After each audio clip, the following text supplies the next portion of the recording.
Welcome to the Grand Shorts, a part of the Grand Podcast.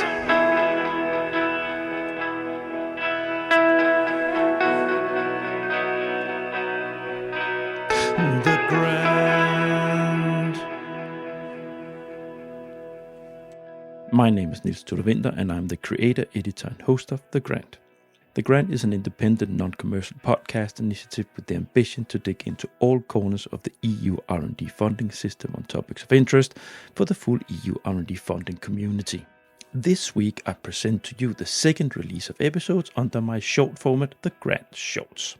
This is the first out of the 3 episodes where I zoom in on my second job within this sector, funding consultant at the Alliance for Offshore Renewables, an initiative to secure more EU funding for the Danish offshore renewable sector, that is offshore wind and ocean energy, tidal energy and wave energy.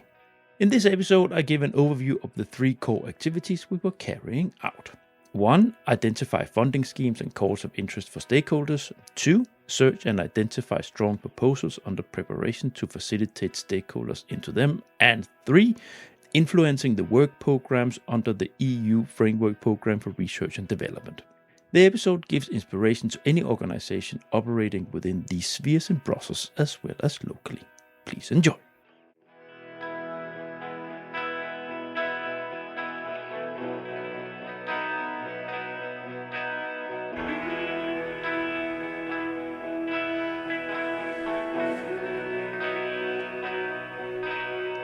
The Grand.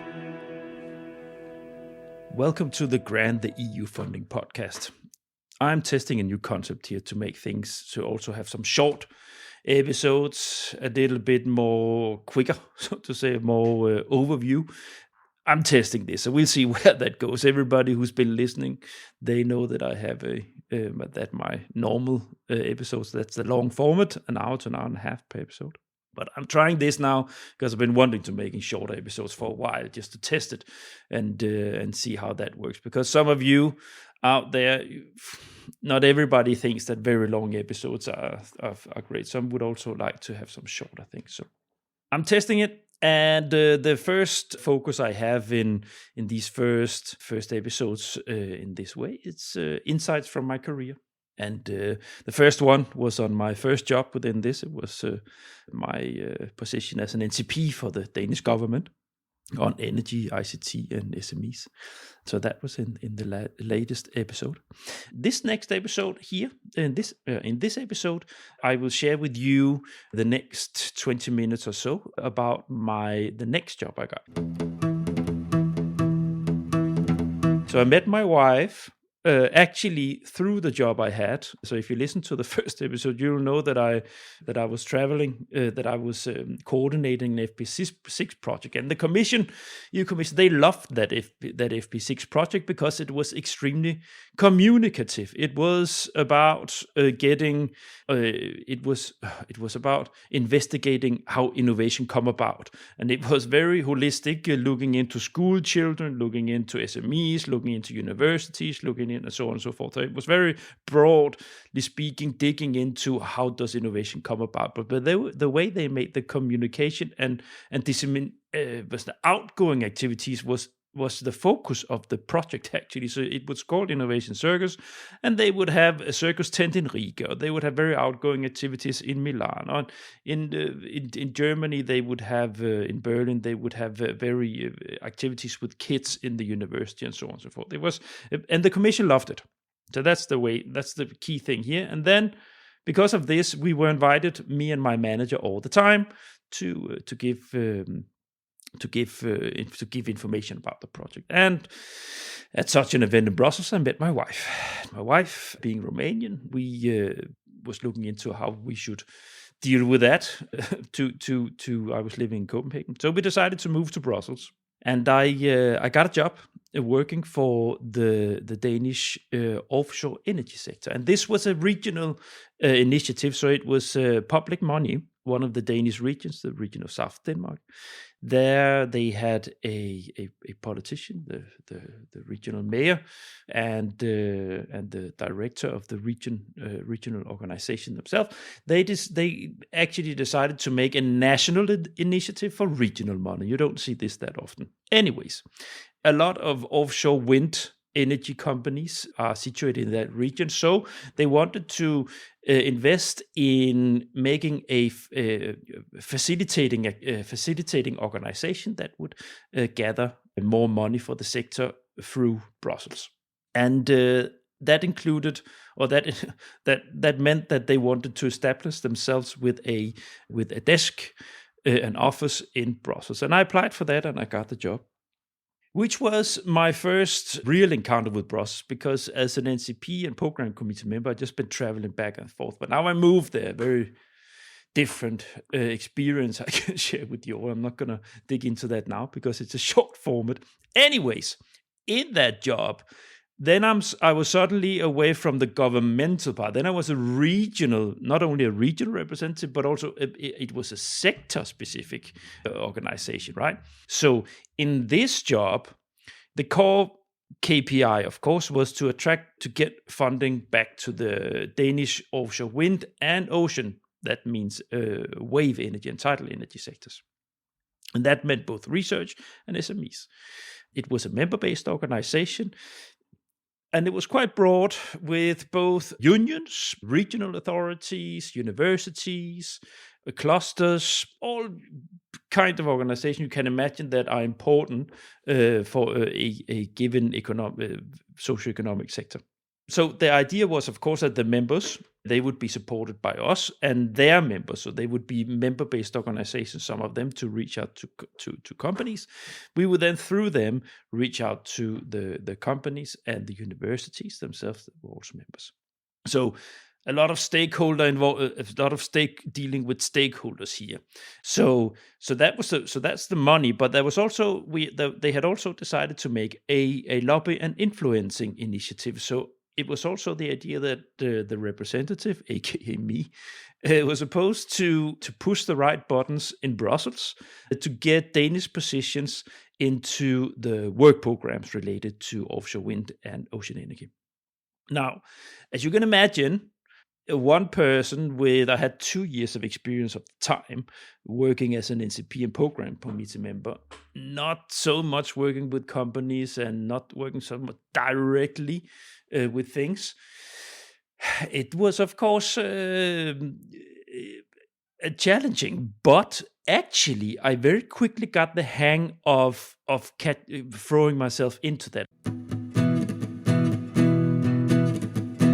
And had very nice colleagues in so the main headquarters would be in Denmark, and I had one colleague there and a manager and a colleague, and then it would be me in Brussels and a stagiaire. And we would slowly build up a strategy of how to deal with the stakeholders. That meant, of course, that you would have close contact with them. I would visit often, go back to Denmark and drive around. And I, for instance, I met all the members throughout all of Denmark. So I was traveling a lot. So that was stakeholder management and dealing with the members. Then the strategy to get more money, of course, was to digging into the calls. So a lot of my time, especially in the beginning, was to understand and dig into all relevant corners in the EU funding system where you could access money as within the offshore energy sector. So it was not just the framework programs, FP7, as it was labeled at the time.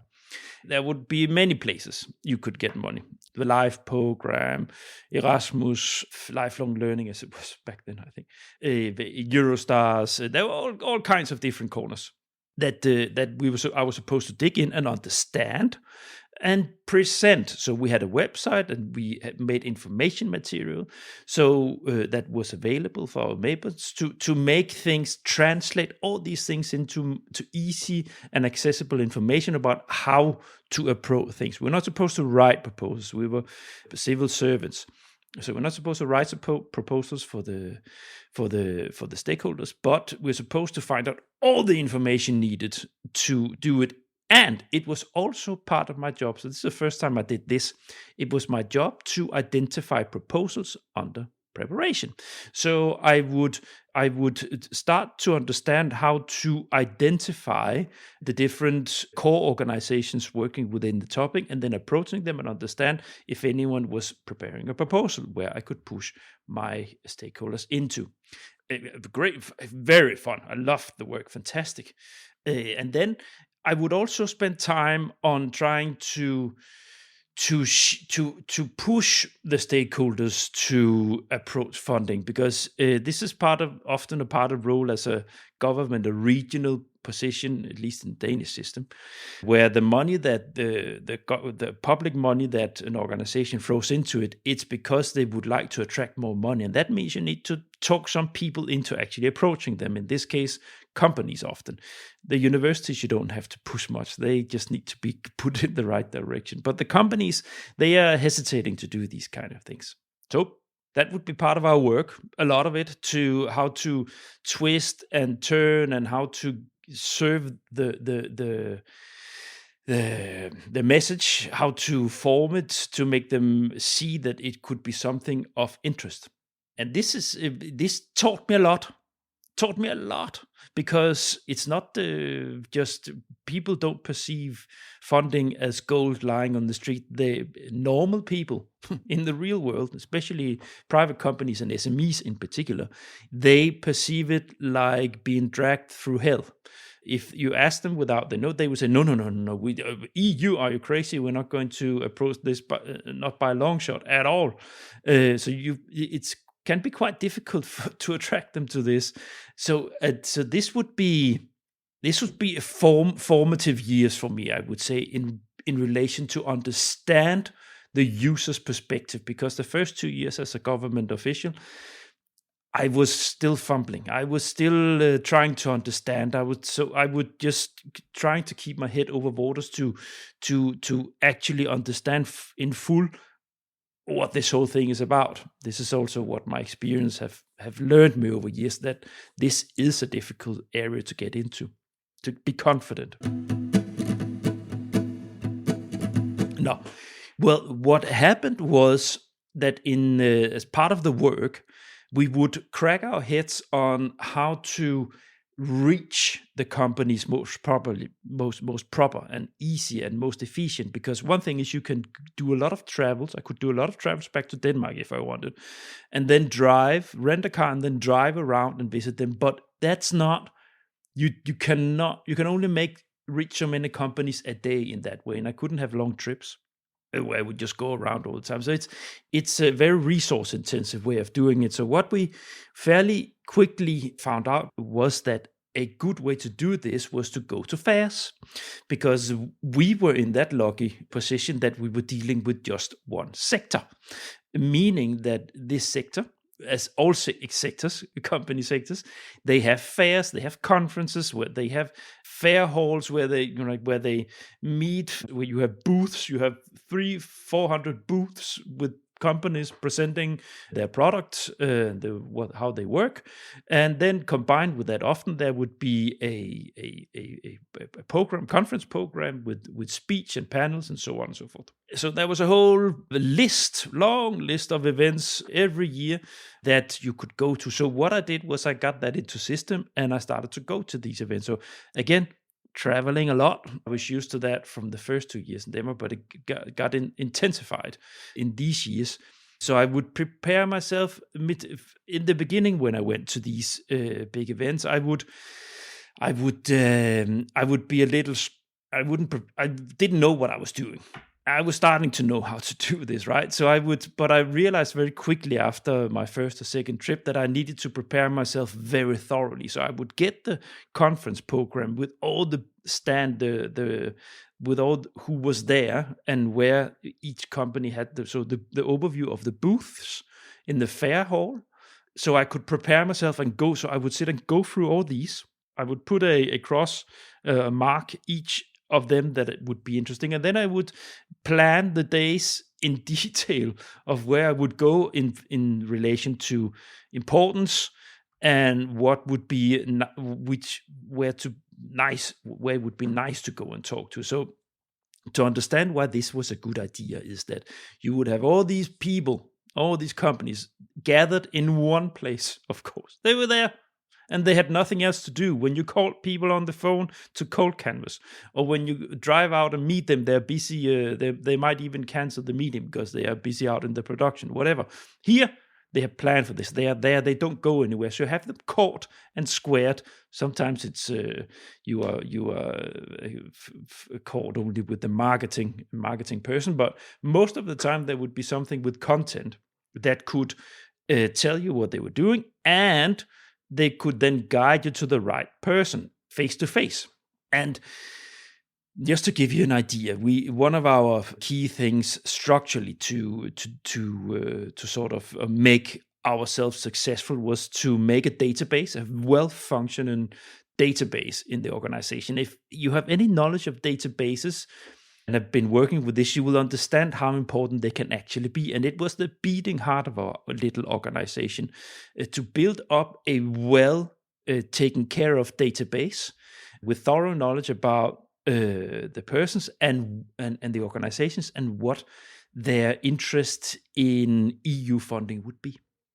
So we spent a lot of time on this, and it was back in the more analog days. So I would have tons of business cards printed, and I would come back from these events with sometimes 100 business cards, 150 business cards. And these business cards, they would all need to be put into the system. That was also before you could scan things into. So they would have to be, so I would be coming back home from these events, and I would have notes on the business cards. So I put these business cards into the database we had,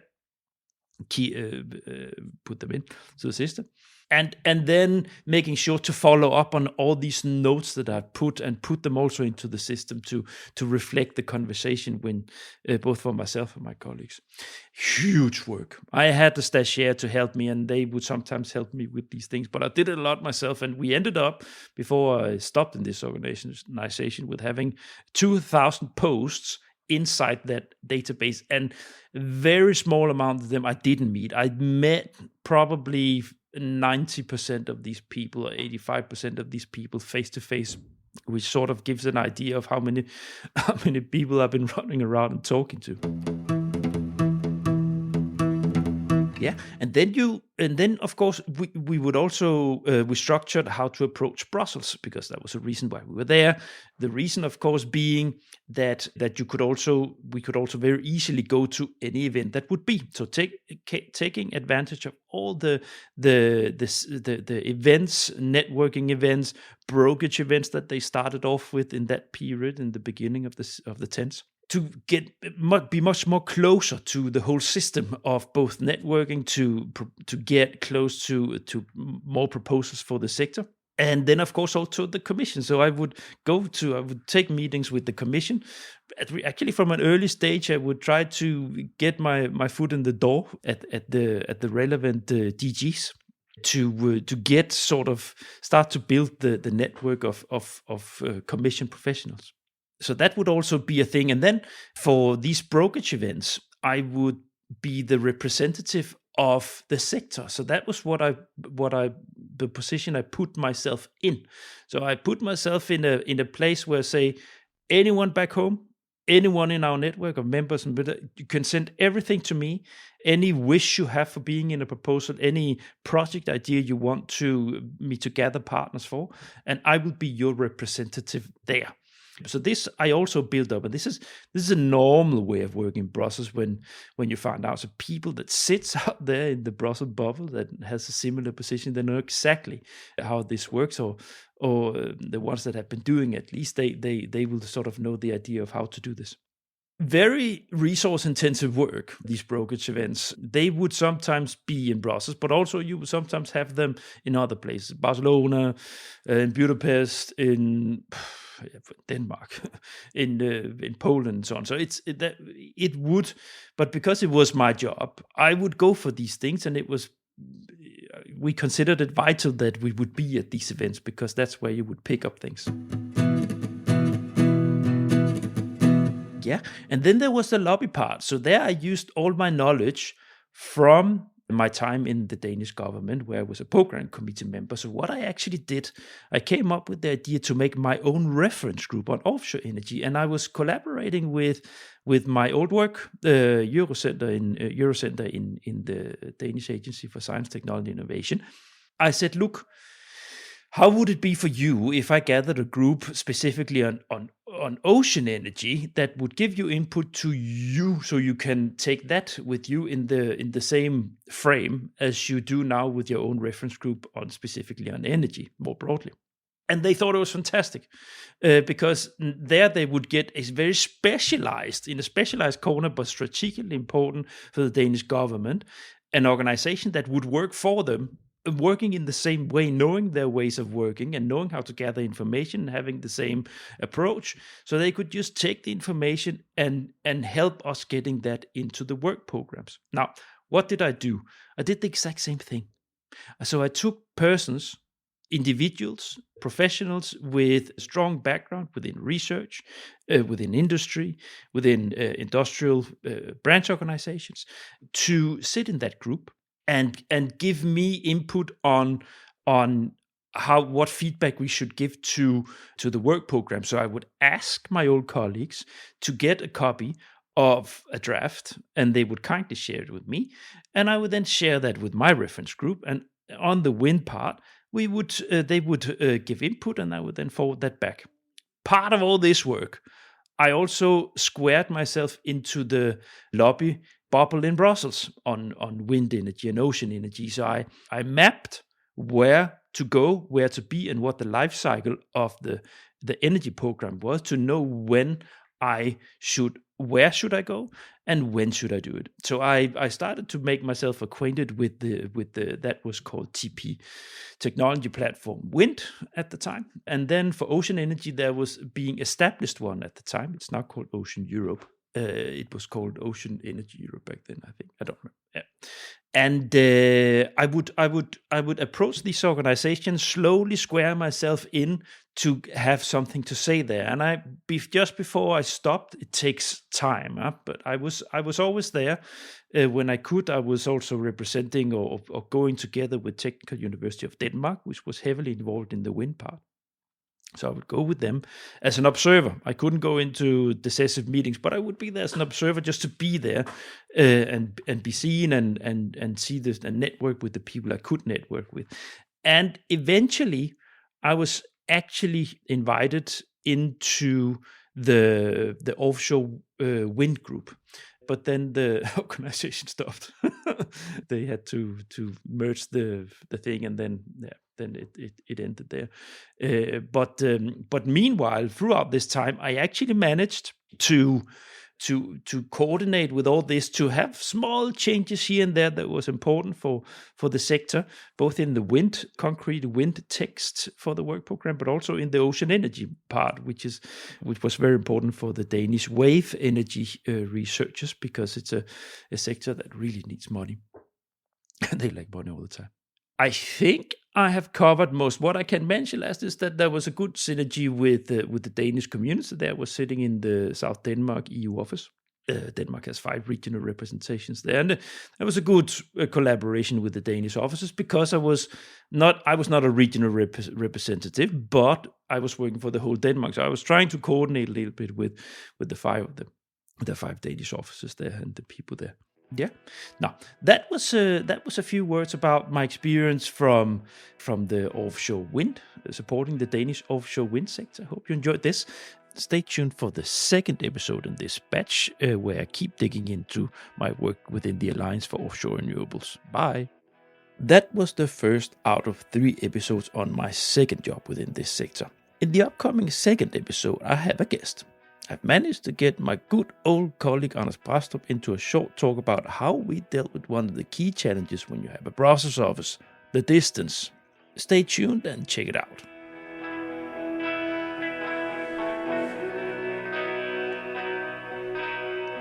The grand